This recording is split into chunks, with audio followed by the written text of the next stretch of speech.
Hey there, Fallout fans! It's McFly back again with another Fallout 76 Legendary Scrip opening. The almost weekly series where I head on down to the Rusty Pick, throw some Scrip, and hopefully she throws something good back. If you want to follow the series and like other Fallout 76 content, you can click down there on my subscribe button, that way you won't miss any of the weekly videos. Not much, how you been? High five! Last episode, unfortunately, I didn't have the best luck, but in the comments section, you guys had a lot of good drops, and I want to thank you guys for sharing. This one caught my eye, though. It's from, and here we go, I hope I don't butcher it, Nedyak Eel? If I got that right, I hope so. If not, I'm sorry. But they got a Junkie's 40% swing speed with a +1 strength Grognak axe.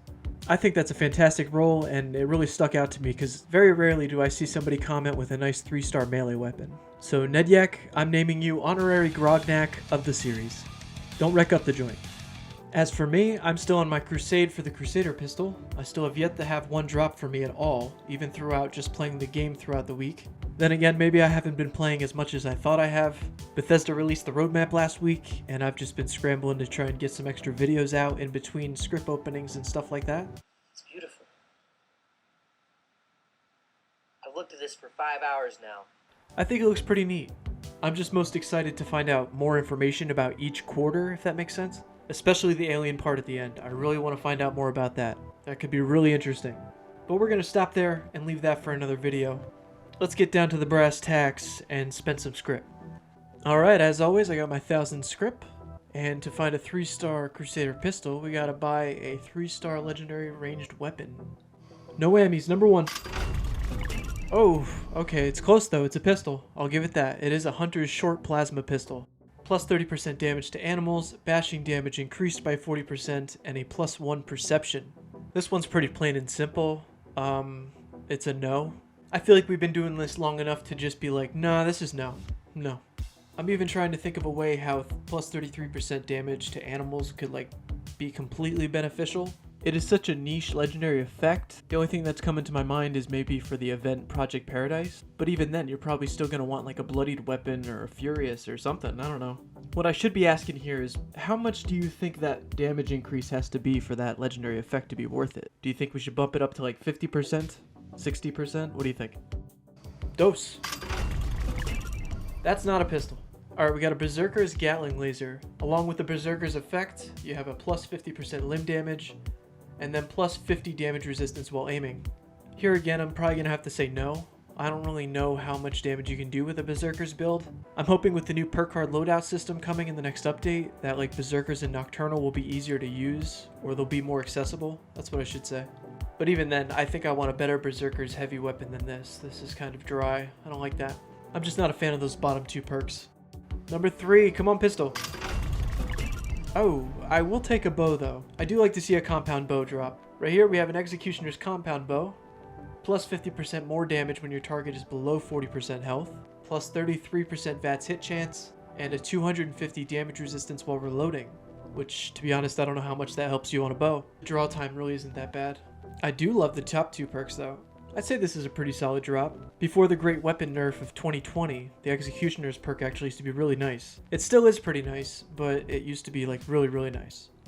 But for a compound bow, I like this drop. This is actually one of the better bows that I've seen drop, so I'm gonna hang on to this. I'm trying to figure out the perfect bow build.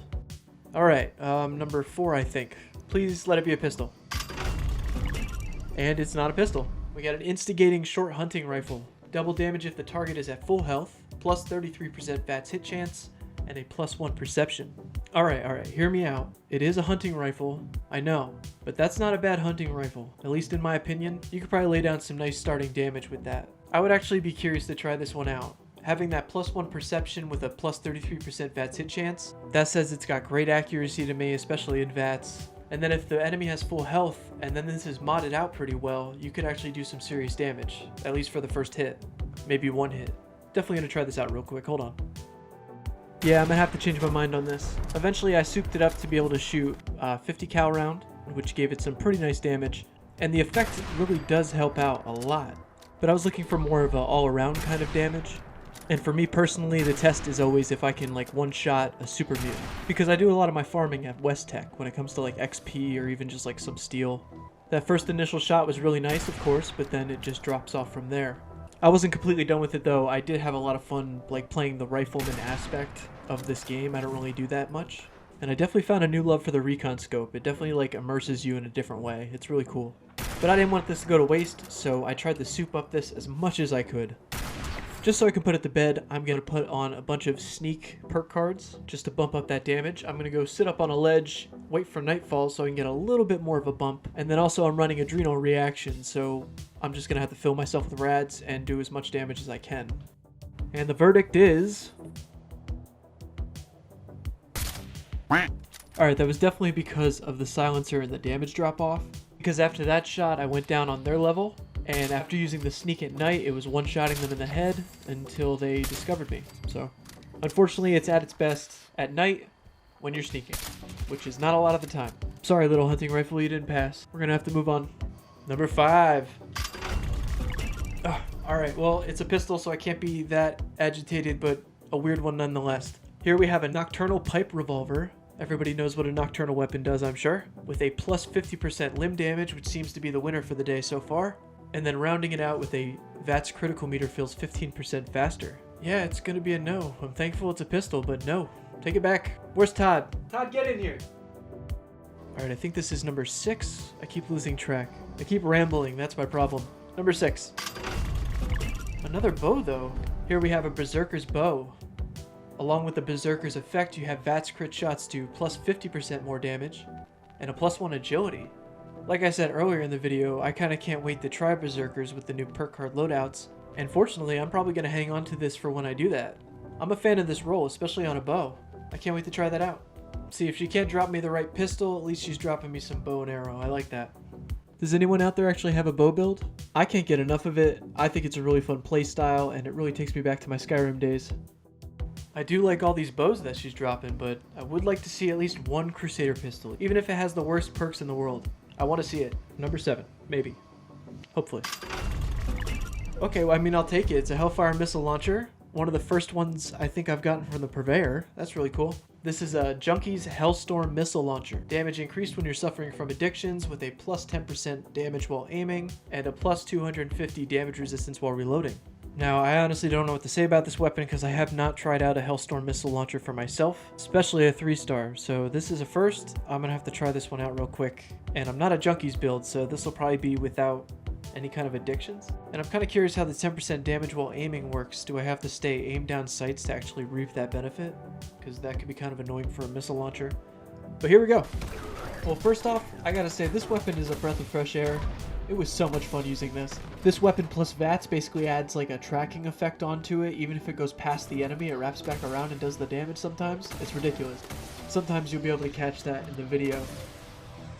But essentially I sat outside of Huntersville sneaking and just vatted everyone in the head. It was pretty fun. And clearly I can't have all the fun because then Graham and Charlie showed up to finish the job. Nothing to see here, just super mutant genocide. Trade. My favorite, the Ocho. Not a pistol, but I haven't seen a Gatling gun in a while, so I'll let it slide. Here we have a Ghoul Slayer's short Gatling gun. Plus 30% damage to ghouls, plus 33% VATS hit chance, and a plus 50 damage resistance while aiming. Unfortunately, they lost me at Ghoul Slayers. Unfortunately, when I'm gonna go hunt a ghoul, I don't think to use a Ghoul Slayer's effect. There's much stronger perks out there, unfortunately. They really need to buff that. What percentage do perks like that have to be for them to actually be worthwhile? Would you bump the 30% up to like 50% or maybe even 70? What do you think? Number 9. Here we go, we're getting some of the nice plans, but no Crusader pistol. Here we have a 2-shot Gauss pistol. Shoots an additional projectile, plus 10% damage while aiming, and then a faster movement speed while aiming. I'm not a fan of that one, but pretty solid. I'll definitely hang on to this. I could probably make it really hurt with some of the mods I've bought for it. And this is probably the best Gauss pistol I've ever gotten from the Purveyor or anything like that, so this will be nice to play around with. Alright, still no Crusader pistol. Last 100 Scrip. Give it to me. No, that's the opposite. Alright, we got a Suppressor's Black Powder Rifle. Reduce your target's damage output by 20% for 3 seconds. VATS crit shots do plus 50% damage and a faster movement speed while aiming. No thank you. Put it on the fire. As always, it's that special time where we go to hand in some trash and hopefully get some treasure. You're way too heavy. You're bad and heavy. And I'm sorry, I gotta say bye to the pipe revolver. No, thank you. Alright, we have enough for one more 3-star, and then I'm always skeptical if I should buy a 2-star ranged weapon just to top it off, or if I just save it. I don't know. Maybe get some vault steel. But here we go, one more. No! I am getting kind of tired of saying, hey, at least it's a pistol. I mean, give me some good pistols. They've been all like the crap pipe pistol. I'm sorry, let me continue. We have an instigating pipe pistol. Double damage if the target is at full health. VATS crit shots do plus 50% damage. And then a plus 250 damage resistance while reloading. Wow. Just wow. Like, I don't really know what to say. I think I need to stop looking for a Crusader pistol, and then maybe it will drop. I think I do need to take a break. I'm gonna put a Scrip video out in a couple of days. I did just get the plasma cutter plan, so I think I'm gonna take a break from the 3-star ranged weapons, and then the next episode we'll make them 3-star melee weapons, just to see if we can get anything cool. But as always, thank you guys so much for watching, especially if you made it this far. A like is always appreciated, and if you want to see more Fallout 76 content or overall entertainment like this, you can click down there on my channel and work away. As for me, the Purveyor and I have to have a long chat about her attitude. I'll catch you out there in the wasteland.